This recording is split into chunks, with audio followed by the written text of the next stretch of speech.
welcome to IIT and GATE classes.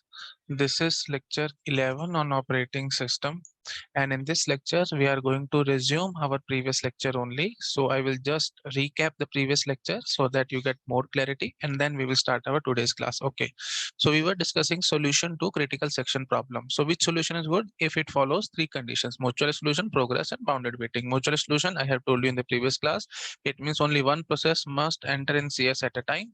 Okay, I'm not reading all this because it will simply waste our time. You can watch my previous lecture. So the basic idea is mutual exclusion means only one process must enter in critical section at a time. Okay, progress means decision about which process will enter the critical section next must be made considering only those processes who wants to enter into the critical section. Now what do you mean by who wants? Processes cannot wish something.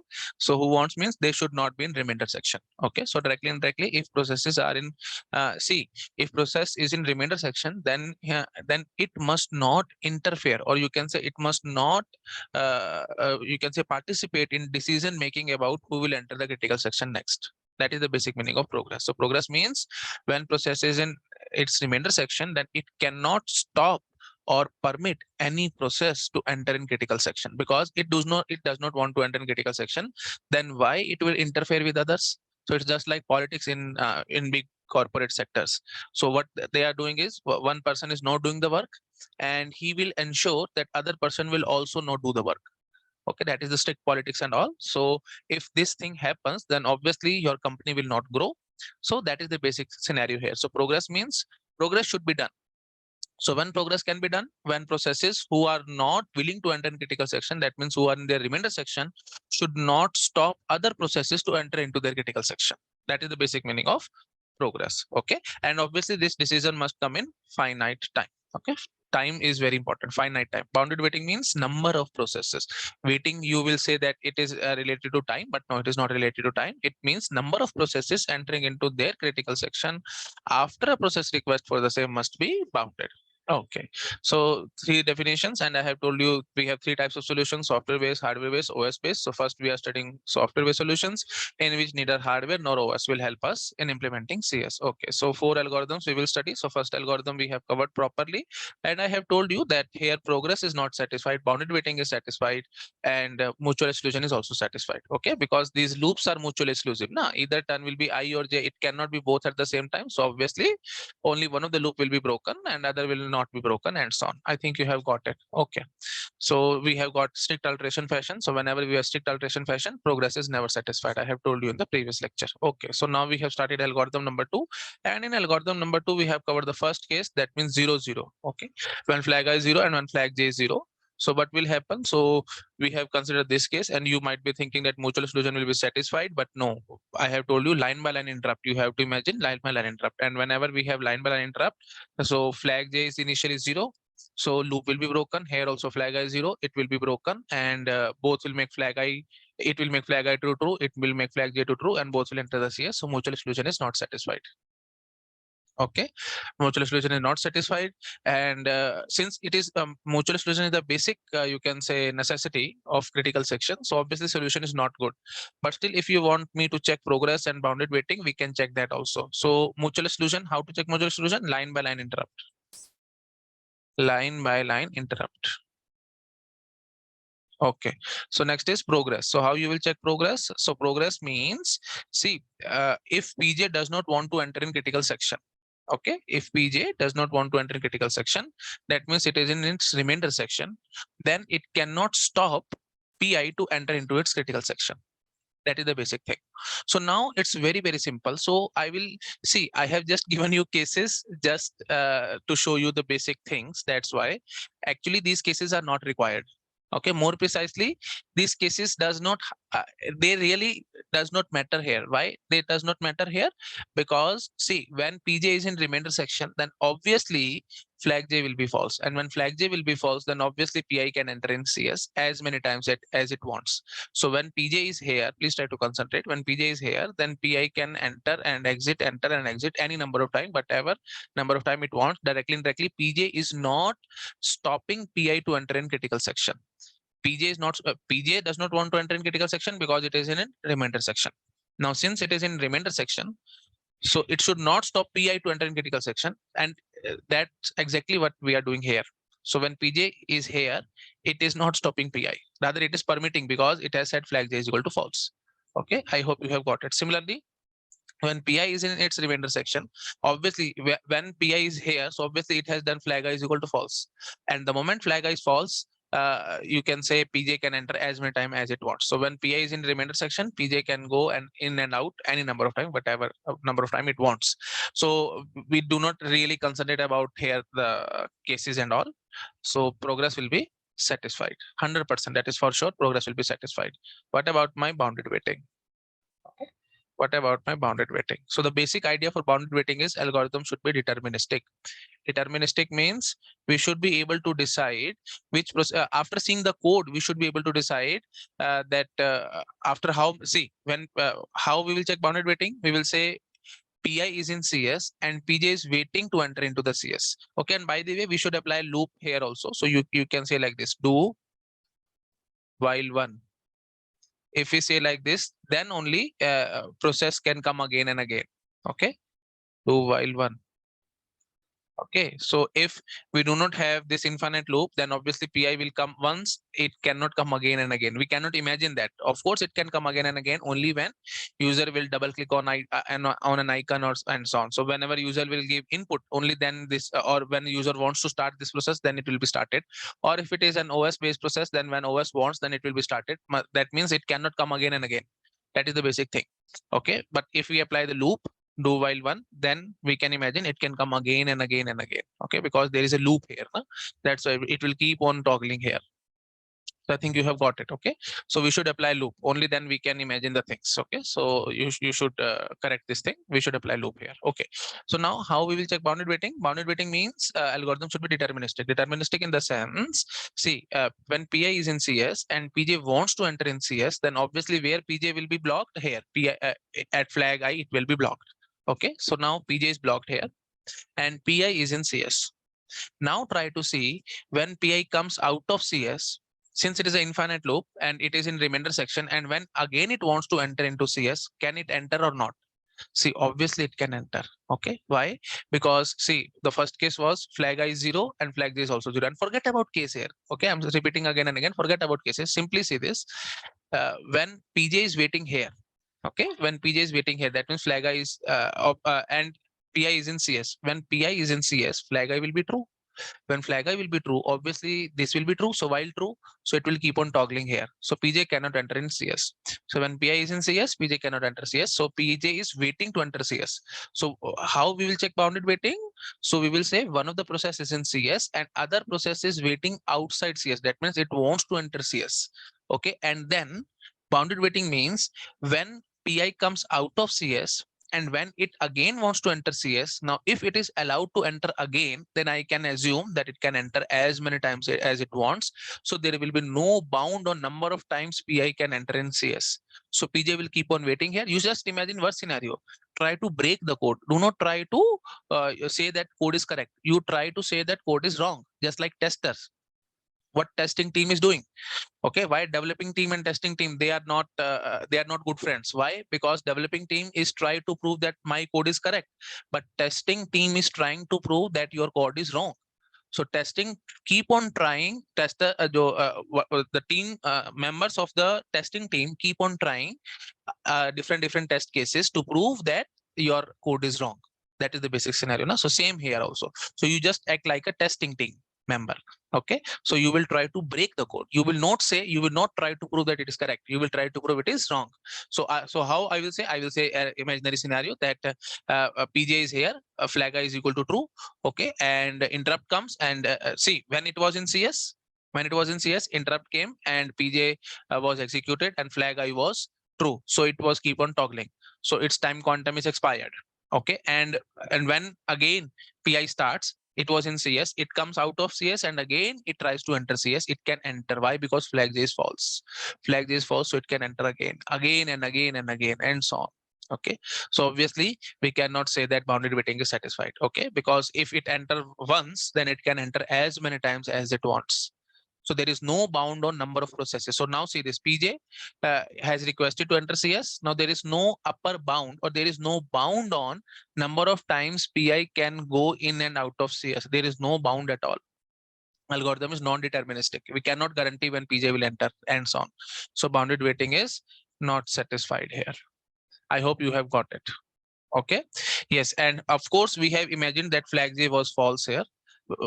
Okay. So you can think that we are doing the first case. And even if we are not doing the first case, okay, in other cases also we can imagine like, see this. See, if it's first time, you can say like this. If you want to go in more detail, actually, I do not want to go in details because it is a basic course, but still I'm telling you, first time, if you are imagining first time, then these cases will matter. Okay, that means when PI has just come, PJ has just come. So obviously they will see that flag I, flag J false, and they will enter and so on. You can think like that. First time, for first time, it is okay. We will consider the cases. But for next time means when PJ has come out of CS and again it is going, or when PI has come out of CS and again it is going, then it's very, very obvious that flag I will be false and flag J will be false. Obviously, when PJ comes here, then flag J will be false. When PI come here, flag I will be false. That is the basic thing. Okay, so cases really does not here matter much. Of course, they will matter. I will tell you when they will matter and so on. But the basic thing is first time. For first time, you can say they will matter. But after that, they will not matter at all. Okay, they will not matter at all. Okay, so I think you have got the point. So the basic thing is when a case was 0-0, mutual exclusion is not satisfied, progress is satisfied, boundary waiting is not satisfied. Okay, so now let me consider the case number 2. Okay, so let me discuss case number 2. So let me copy the slide. That will be much better way. Okay, because it will save our time. Okay, otherwise we will keep on wasting the time and we will keep on changing the things and all. Okay. Yes. So let me come here. Okay. So now we are going to discuss case number 2. Okay. Case number 2 we are going to discuss. That means flag I is 0 and flag J is 1. So now you may argue with me that, sir, here if we see line by line interrupt for mutual exclusion checking, line by line interrupt I have told you. So I will say flag I is 0, flag J is 1. Okay, so here when PI will come, it will see flag J is 1. Okay, so it won't enter line by line interrupt. So after few time, after execution of this line, interrupt will come and PJ will start. PJ will say, okay, PJ will say flag I is true, na? Sorry, flag I is false. So while 0 means while false, false means what, loop is broken. So it will say flag J is equal to true and it will enter the CS. So now PJ is in CS, but you can say PI is waiting outside the CS. That means bounded waiting is, sorry, that means mutual exclusion is satisfied. You will argue with me like this, but I have told you these cases does not really matter here, because when they are in the remainder section, they are doing flag I false, flag J false. So now see this. So one time, for first time, you will say, okay, PJ will enter in CS. But when PJ will come out of CS, then it will make flag J2 false. Please try to focus here. Okay, so what we have done here, see, initially flag I, let me write it, forget about flag, I will write I and J. So initially I was 0, J was 1. Because J was 1, so PI does not enter. Because I was 0, so PJ enter. And when PJ enters, it will make flag J2 true. Flag J is already true, so it hardly matters. So then it will enter CS. And when it comes out of CS, flag J will be false. Flag J will be false means it will become 0. So now see this, what we have got. We have got I is equal to 0, J is equal to 0. That means both flags are false. So when PJ is in remainder section, both are false. So the moment we get both are false, that is nothing but your first case only. That's why I was repeating again and again. Cases does not matter here much. Okay, so we have got to our previous case only. So obviously now I will say, while flag J is false, loop is broken.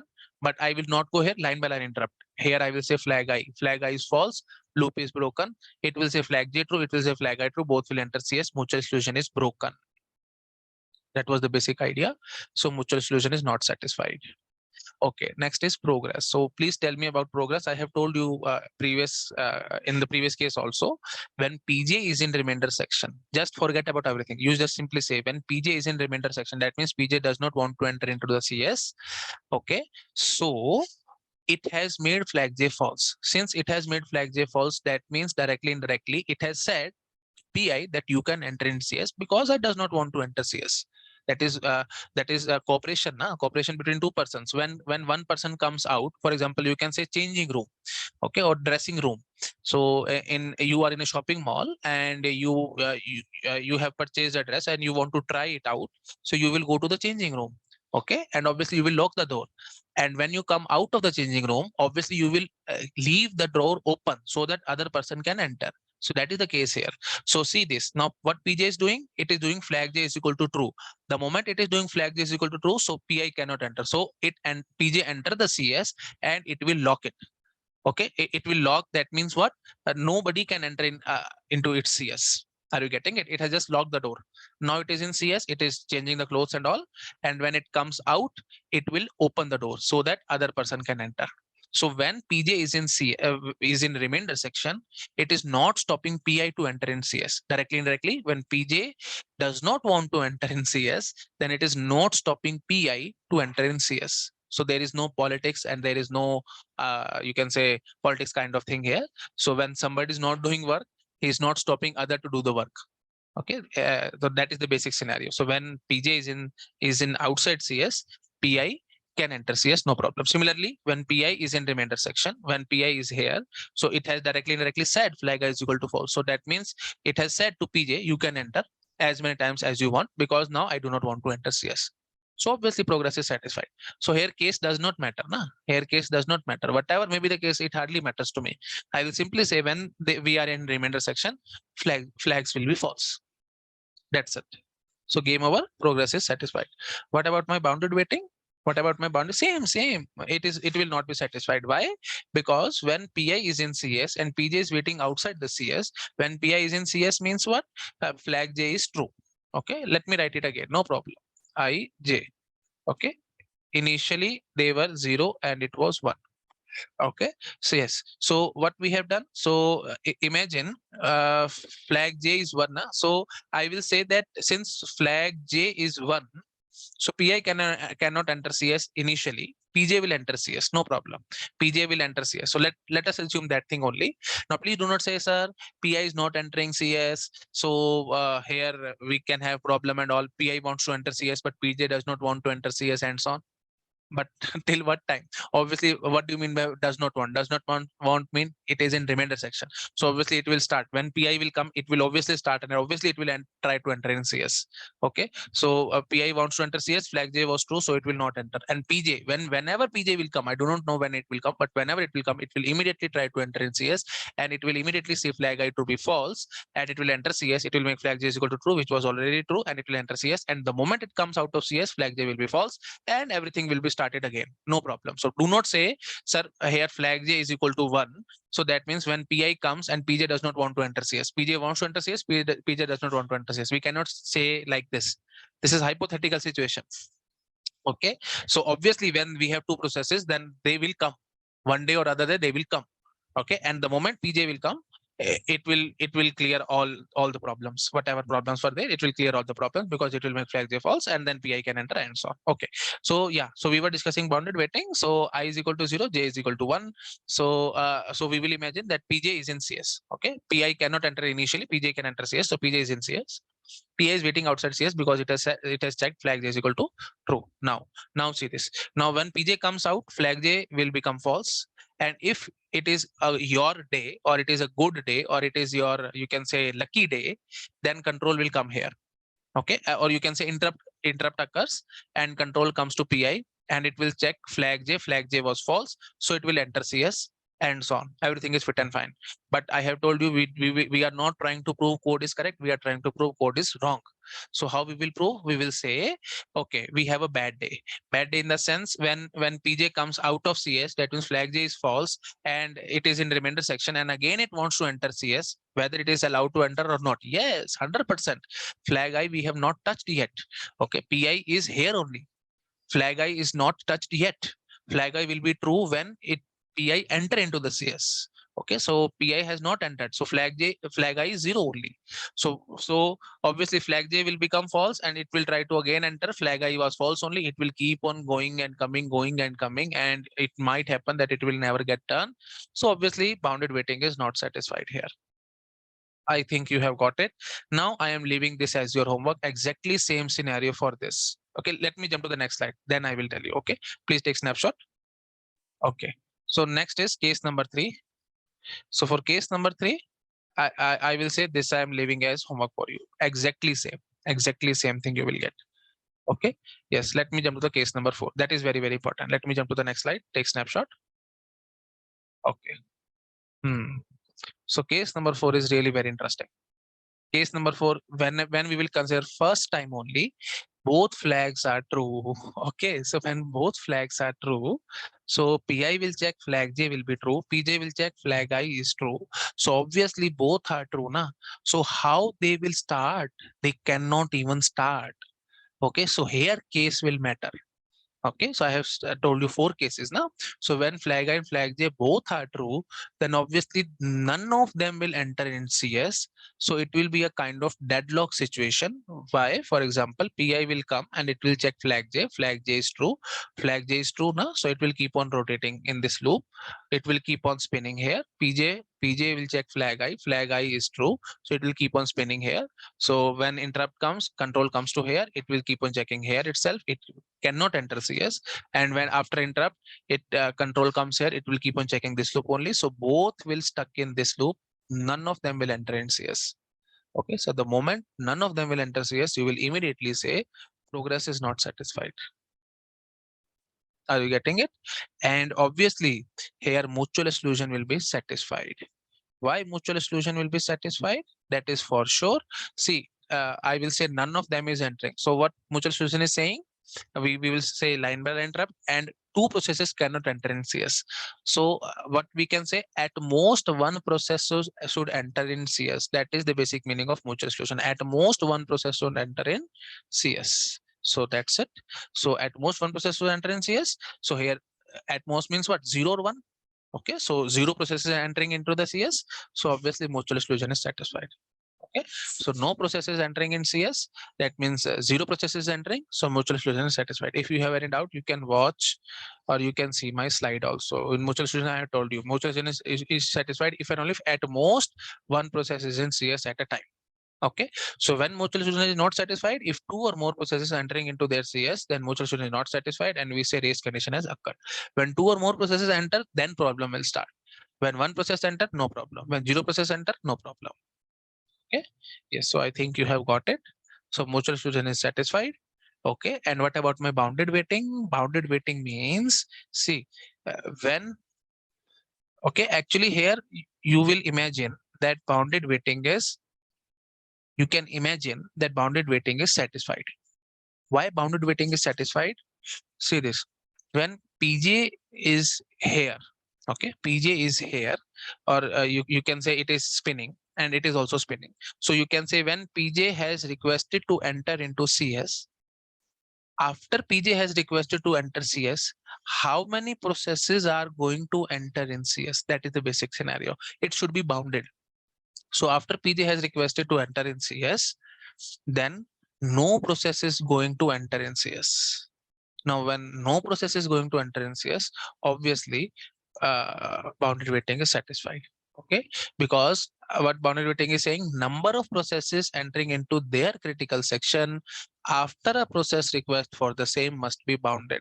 So PJ is saying here, it is spinning here. That means PJ has requested to enter in CS. After it has requested, please tell me how many processes are going to enter in CS. You will say, sir, big 0. No process is going to enter in CS. That's it. I will say bounded waiting is satisfied. Okay. So I hope I have made the point clear to everybody. So this is algorithm number 2. Okay. And let me, so this is all. Okay. So we have discussed the 4 cases. Now let me start the algorithm number 3. So for algorithm number 3, let me jump to the next slide. Okay, and we will simply swap the lines and we will get algorithm number 3. Okay, so let me say this is, oops, so I think I have cleared everything. Okay, so let me take snapshot, or let me copy the slide. Okay, yes, so I will copy this slide. Yes, so here I will say, so I will say this is our algorithm number 3. So in algorithm number 3, what we are doing, we will simply swap these lines. Okay, so I will uh, put this line here and put this line here. So directly, indirectly, what I want is I will take this line up and I will take this line down. Are you getting it? That is the basic thing which we are doing in flag number, algorithm number 3. Okay, so we will put it here. Similarly, here also we will do the same thing. I will simply swap the lines. So I will put here. Okay, yes, so that's it. Okay, so now I think you have got it. What they are saying for in algorithm number 3, everything is same to same. Okay, everything is same. The only difference is we have just swapped line number 1 and line number 2. That's it. Okay, so now I think you have got it. See, I will make a story for you so that you get more clarity. What PI is saying, PI will say I want to enter in CS. That's why I have said I am making my flag to be true. Now it will check while flag J. That means whether PJ wants to enter CS. If PJ wants to enter CS, then I will not enter CS. That is the basic meaning here. Because when flag J is true, PJ wants to enter CS means what? Flag J is true. So when flag J is true, then obviously here it will check while true. While true means what? It will keep on toggling here. It will not enter CS. So PI is saying that I want to enter CS, but let me first check whether PJ wants to enter CS or not. If PJ wants to enter CS, then I will not enter. But if PJ does not want to enter CS, then I will enter the CS. That is the basic thing. Okay, so it's just like they are very, very, you can say very good or very close friends. So first friend is saying, I want to enter CS, and they are compromising. And he's saying that, okay, let me check my dear friend also wants to enter. If my dear friends wants to enter, then I will not enter. So they will compromise. Okay, so they are very good friends and they will compromise for each other. That is the basic thing here. Okay, so when suppose PJ does not want to enter CS, then obviously PI will enter CS. Okay, and when it comes out of CS, it will make flag I to be false and so on. Okay, so now let me check all the basic things, whether they are satisfied or not, all the 3 conditions. Okay, yes, so I think I should tell here that there is no meaning of cases and all. Why? Because whatever case you take whether they are both are 0. So obviously they will start from here itself. Now they will first make flag I to be true and then they will check the other thing. Okay, so first line is that they will make their flags to be true. That's how we are doing the things. Okay, so anyhow, since it is a basic course, I will not going to dig deep into all the things. I will simply assume that flag I is 0, flag J is 0, both are initialized to false. Okay, and I will discuss only that case. And as your homework, you can discuss all the other cases. And in advanced courses, I will tell you other cases also. Don't worry. For your basic or other for your all competitive exam, your one case is more than sufficient. That means both are 0. So now let me analyze the things what they are doing now. Okay. So when both are 0, so I will say first mutual exclusion. Mutual exclusion, how we will check line by line and interrupt. So flag I to be true, yes. Okay, interrupt flag J true, interrupt flag J, it will check it is true, it will not enter, it will check flag I true, it will not enter. So both will not enter into the CS. So obviously no problem, my mutual exclusion is satisfied. Why? There is no case that when both will enter into the CS. Both cannot enter in CS at a time. Okay, that is for sure. I have proved you by line interrupt also. Flag I true, then interrupt, flag J true, then interrupt, flag J, it will check, it will be true, it will check flag I, it will be true. So none of them will enter CS. Mutual solution is satisfied, no problem. What about my progress? Immediately I will say progress is not satisfied. Why? Because we are having a deadlock kind of situation. Why there is a deadlock kind of situation? Line by line interrupt. You can check flag I true, interrupt. Flag J true, interrupt. Flag J, flag I. So none of them will enter CS. So how progress is done? Okay, how we can say that processes are progressing? They are not progressing. They are just keep on waiting for each other. So no doubt in algorithm two mutual solution were not satisfied, but progress was satisfied. But here even progress is not satisfied. Okay, I think you have got it. Okay, so as soon as you have a deadlock, you will say progress is not satisfied. Okay, why it is not satisfied? Because I have told you na that this decision must come in finite time. This decision should come in finite time. See this definition. See the definition of progress. I have told you na, and this decision must come in finite time. So we are taking infinite time to decide which process will enter CS, and that is obviously wrong. So progress is not satisfied. Okay, so I hope everything is clear now. What about my bounded waiting? Bounded waiting means when one process is in CS, suppose PI is in CS and PJ wants to enter CS, so obviously it will be waiting here itself. Okay, so when it comes out of CS and whether it can go again and again or not, if it is able to go again and again, then I will say algorithm is not deterministic and bounded waiting is not satisfied. And you can clearly check when PJ is see when PI is in CS, PI is in CS means what? Flag I is true. Okay. And PJ is waiting outside CS. That means PJ wants to enter in CS. So where it will be waiting? It will be waiting here. Let me do it. Okay. You will get more clarity. See this. I and J. So PI is in CS. That means what? I should be true. Now since PI is in CS and at that time PJ requested to enter in CS. So PJ and requested to enter CS, so flag J is true. That means it will make it as true. Flag J is true. Now it is waiting here itself, flag I. Okay, so it is waiting here itself. Okay, so now when it PI comes out of CS, then it will make flag I to be false. Now, if it is your day or you are lucky enough, then control will come here and you will say flag I was false. So it will enter CS. But let us assume it was not your day and PI comes to remainder section and again it wants to enter CS. Now, when it wants to enter CS, it will make flag I to be true. Flag I, it has made false now. So let me make it false. Now, when it wants to again enter into the CS, it will make flag I to be true. Flag I will be true. And it will check flag J. Flag J is already true. So it cannot enter into the CS. Okay. So the basic idea is that when PJ is waiting outside CS, that means PJ wants to enter CS, but it is not allowed to enter because PI is in CS. Now PJ is waiting here and PI is in CS. Now, when PI comes out of CS, now can it enter again? No, I have told you. When it cannot enter again, then bounded waiting is satisfied. So I will simply say when PJ is waiting outside CS and PI is in CS, and when PI come out of CS, then it cannot enter again. So that means what? When PJ has requested to enter in critical section, after it has made the request, number of processes entering into their critical section is big zero. Nobody can enter after its request. So directly, indirectly, what I will say that your bounded waiting is satisfied. Are you getting it? Okay.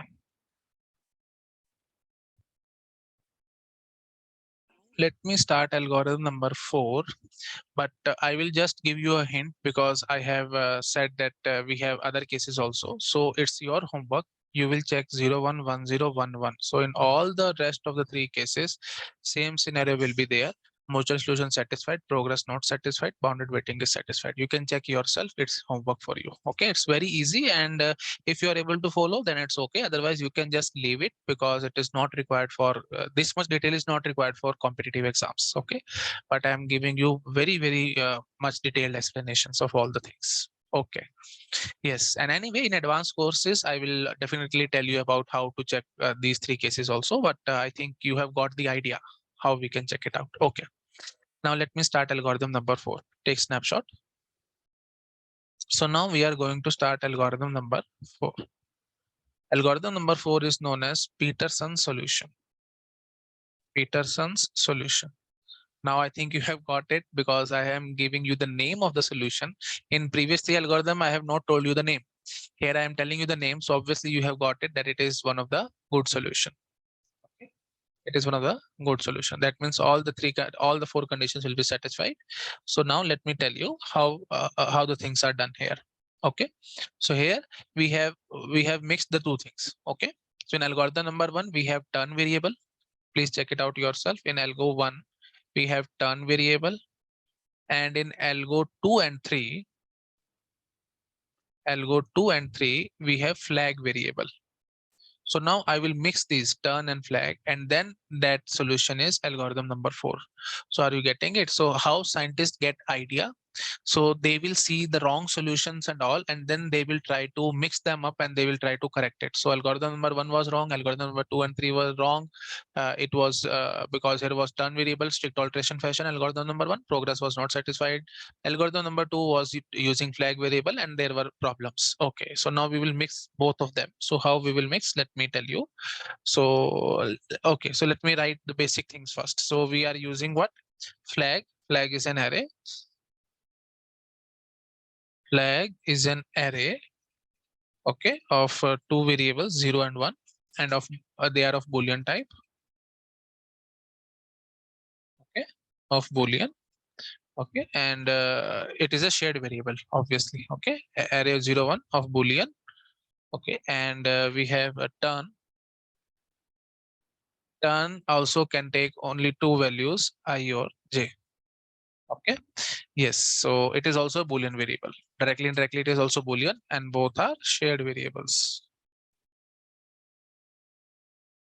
Okay, so how code will look like? Let me tell you. For PI, I will write the code as, it will say flag I is equal to true, and then it will say turn is equal to j, and it will say while flag j and turn is equal to j cs, and it will say flag I to be false. Okay, and then we will have some remainder section. Okay, and we will put everything in infinite loop so that process can come again and again, do while one. So how you will write code of pj? So we will simply copy this, okay, and we will simply say we will replace pi by pj, and every I will be replaced by j. Okay, so j, and here I,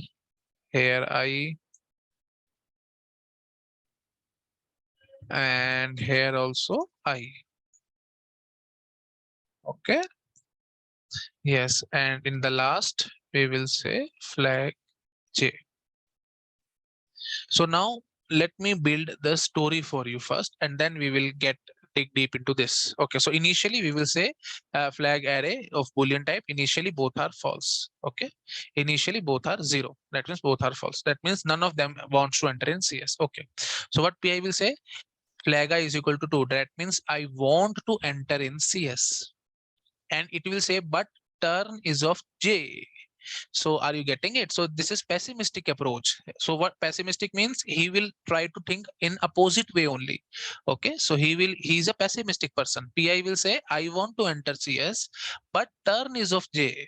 That means he's simply assuming that PJ wants to enter CS. Okay, so PI saying I want to enter CS, but turn is of j, and then it will check flag j. That means j wants to enter CS, and turn is also j, then obviously I will not enter. That means I have applied semicolon here. That means it will keep on spinning here. Are you getting it? Same is the case with PJ. PJ, what it will say? Flag j is equal to 2. That means I want to enter in CS, but turn is I, and it will check flag I. That means PI wants to enter CS, and it's his turn only, then I will not enter into the CS because I have applied semicolon and it will keep on spinning here. I think you have got it. So this is pessimistic approach. So Peterson's solution is using pessimistic approach. That means it is saying that I want to enter CS, but I am assuming that turn is of other process. Okay, so I hope you have got the point. Hope I have made the story clear to everyone. So now we are going to check whether this solution is correct or not. Okay, so we have to check mutual exclusion. How we will guarantee mutual exclusion? I have told you many times, line by line interrupt. Okay, so flag I is true, it will check flag J is true. Line by line interrupt. Okay, interrupt comes, it will make turn to J, it will make turn to I. Line by line interrupt, it will check flag J. So now please try to label them, otherwise you will get confused. Okay, so we have I. Okay, let me write it flag I, flag J, and we have a turn variable. Okay, so initially pi flag I is equal to true. Okay, so it has made 1. It has made flag J to true. Okay, so it has made it 1. So it now after interrupt it has made turn to J. Okay, turn is J. Now it has made turn to I. So it has made turn to I. Are you getting it now? J is replaced by I. Now interrupt comes after making I, interrupt comes and it will come here. It will check while flag J is true, turn is equal to J. No, turn is I. So I is equal to J is false. So obviously loop will be broken and Pi will enter into the CS. Now check when Pi is in CS. Now PJ can enter CS or not? You can check it out. You will say flag I. See, flag I is true. Turn is I. Yes, turn is I. So it will keep on waiting here. So I hope I have made the point clear. So mutual solution is satisfied. Okay, yes. So now we have to check progress. So how you will check progress? So progress also, see, when PJ is in remainder section, PI can enter as many times as it wants. There should be no one should stop PI to enter in CS. And it is very obvious also. Why? Because of flag J is false. Now, when PJ is in remainder section, flag J is false. Since flag J is false, so here it will be false. Forget about turn. Now this is false. False and something is false only. So loop will be broken and it will keep on entering CS as many times as it wants. PI can enter as many times as it wants. And when PI is in a remainder section, now PJ can enter as many times as it wants. No one is stopping from PJ to enter into the CS again and again. Okay, yes. And so one thing satisfied, willingness is there. For progress, we have to check two things. One is willingness. Willingness is there. That means when one process is in remainder section, it is not stopping other process to enter in CS. Now, next is you have to check the time also. Okay, so there should be no deadlock kind of thing. So you can check it out. There is no deadlock. I have told you line by line interrupt. Okay, so for time boundation, that means we have told now that this decision must come in finite time. So since we want that this decision should come in finite time, so we have to check line by line interrupt. So for mutual solution also, line by line interrupt. I am writing shortcut LBLI, line by line interrupt. So for willingness, we have to check by one process is in remainder section, other process is going to enter or not. Okay, so willingness is okay. Now for time foundation, again I will say line by line interrupt. Line by line interrupt. Okay, so now see this line by line interrupt. You can check it out yourself. Flag I is true, interrupt. Flag J true, interrupt. Turn J interrupt. Turn I interrupt. So I have told you just now. I have told you there was no deadlock. Another possibility can be when PJ comes first. So it will say flag J true. Okay, so let me make it. Okay, so let me use another color. I J and turn. Okay, so when PJ comes first, flag J true. Okay, 1. It will make flag I true. 1. It will make turn is equal to I. Okay. It will make turn is equal to J. Okay. And then it will try to enter flag I is true. Are you getting it now? First line executed, interrupt. First line executed, interrupt. Second line executed, interrupt. Second line executed, interrupt. Here it will execute this and please see this. What will be your answer after its execution? Flag J, sorry, flag I, it is true. Turn is equal to I. No, turn is J. So loop is broken and you will imagine interrupt. Okay, it is not entered CS because we have executed one line. Control will come here. Flag J. Yes, it is true. Turn is equal to J. Yes, turn is J. So it will not enter. Okay, and finally it will enter CS and so on. I think you have got it. There is no deadlock kind of thing. One more scenario is coming to my mind. Let me check that also. So you have to check other scenarios also. For example, I will say PI, it will execute 2 lines and then interrupt come and then PJ start. So let me do that with green color. So I will say I, J and turn. PI, I will execute 2 lines. Flag I true, turn J. Okay, flag I is true, turn is J. Are you getting it? Okay, and then interrupt comes and then PJ start. PJ, what will it will say? Flag J true. Okay, it has made flag J to be true, and turn is I. Okay, it has made turn I. Okay, now since it has made turn I, and now you can imagine interrupt comes and it has so you can think like this also. Okay, so we have executed 2 lines of PI. I am just imagining the scenarios. That's it. So you can imagine that also. You just try to break the code. Okay. So flag I true, turn J. I have executed 2 lines. Interrupt comes, PJ start, and now PJ execute completely. Let us assume PJ executed completely. So that means what? Flag J true. It will make okay. Turn is I. Okay. Then flag I and turn is I. Yes. Flag I. Yes, it is true. Turn is I. Yes, it is I. So it will not enter CS. Now when control comes here, it will say, okay, flag J is true, turn is J, no, turn is I. So it will enter into the CS. Are you getting it? So no problem. Now imagine another scenario. So I will say PI will execute only 1 line and interrupt come and PJ executed completely. Now you check. So you just try to break the code. That's it. I'm speaking again and again, try to break the code. So flag I is true. You will say, okay, flag I is true. So let me do that with blue color. Okay. I, J, turn. What you will say? Flag I true. Okay. You will make it true. An interrupt comes and it will execute it completely. It will try to execute completely. So what we will do? Flag J true. Okay. Flag J is true. Turn is I. Okay. Turn is I. And it will check flag I and turn is I. Yes. This is the case. Flag I is true. Turn is I. You have just made it. So it will not enter CS. Now interrupt comes and control go here. Now what it will make? Please try to focus here. We have executed only 1 line. So it will start from here. It will make turn to be J. Okay. So it will make turn to be J. And now let us assume control comes here. I am just trying to break the code. So it will say flag J is true, turn is J.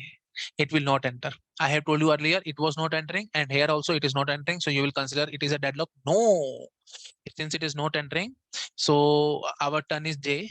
So after some times, control will shift it to the PJ. And what PJ will do? Flag I. Yes, flag I is true. Turn is I. Here turn was J and here turn is I. Loop is broken and it will enter the CS.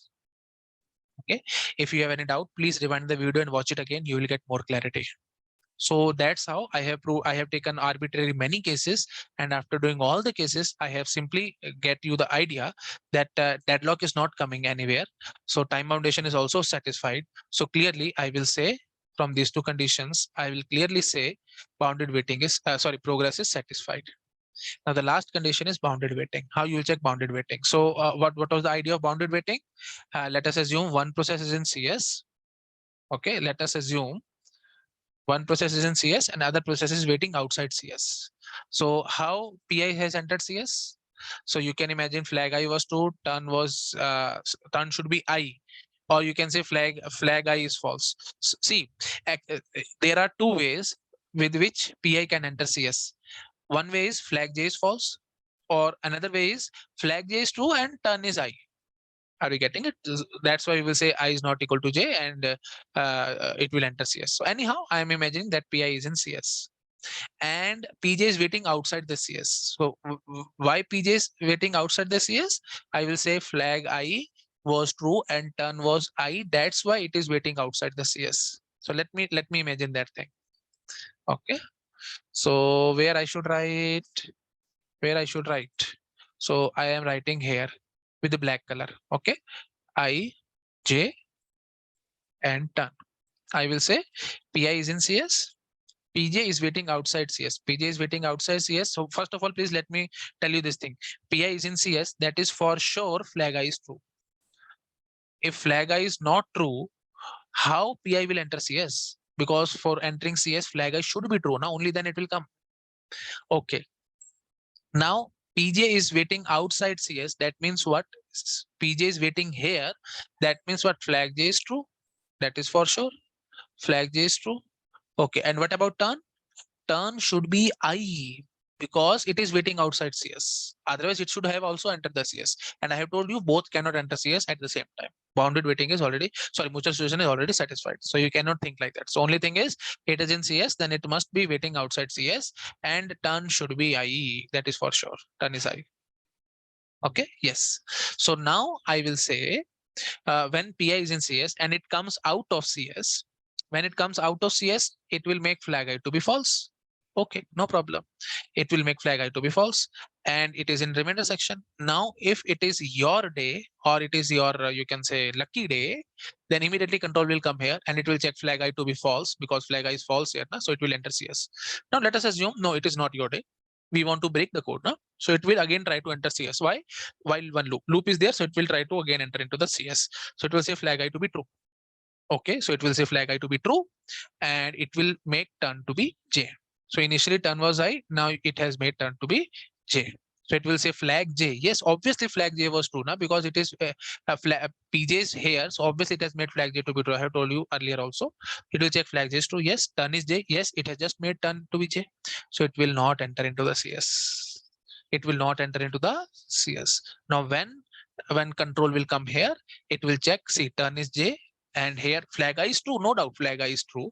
Okay, by the way, it has made it one. Nah? See, when PI want to enter again, flag I was made to be false because it comes out of CS. Now when it wants to enter again, it has made one, nah? I to be one. That means flag I is one. So now see this. So when control comes to the PJ, it will check while flag I. Yes, flag I is true. You have just made it true because PI is here. PI is here, so it has just made it flag I to be true. Yes, and turn is I. But see, this turn was J. So it will enter into the CS. This is very beautiful code. Are you getting it?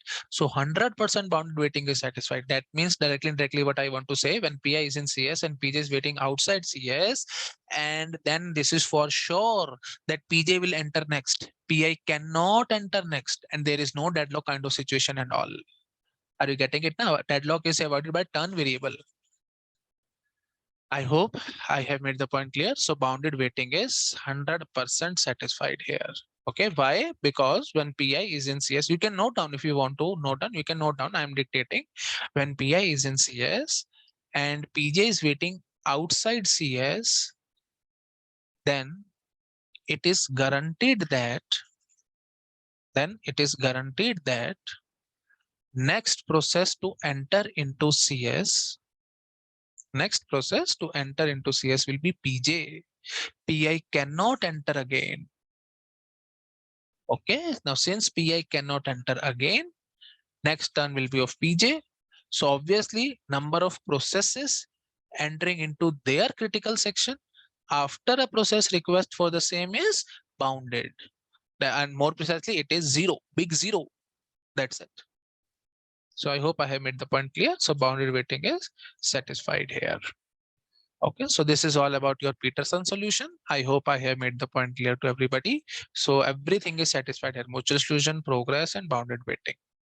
Okay, so that's why it is one of the good solution. So that's all for today.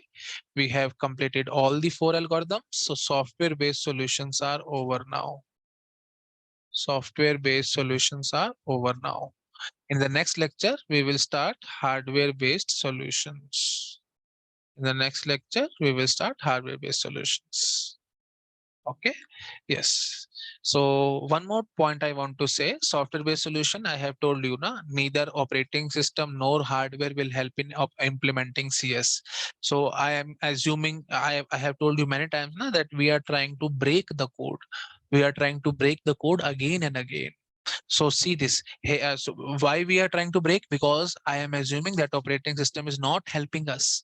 If operating system was helping us, then I will say the moment flag I become false, control will come here and it will enter CS and so on. We can think like that, but we are not thinking like that because we are not saying that operating system is helping us in implementing critical section problem. It is not helping us. So everything we have to manage. So that's why I was trying to tell you again and again. We want to break the code. We We do not want to prove that code is correct. We are trying to prove code is incorrect. Okay, so I hope I have made the point clear to everybody. So this was all about software based solution. So next, in the next class, we will start hardware based solution, and here we will see how hardware is going to help us in implementing CS. Okay, yes, okay, then thank you so much. Bye bye.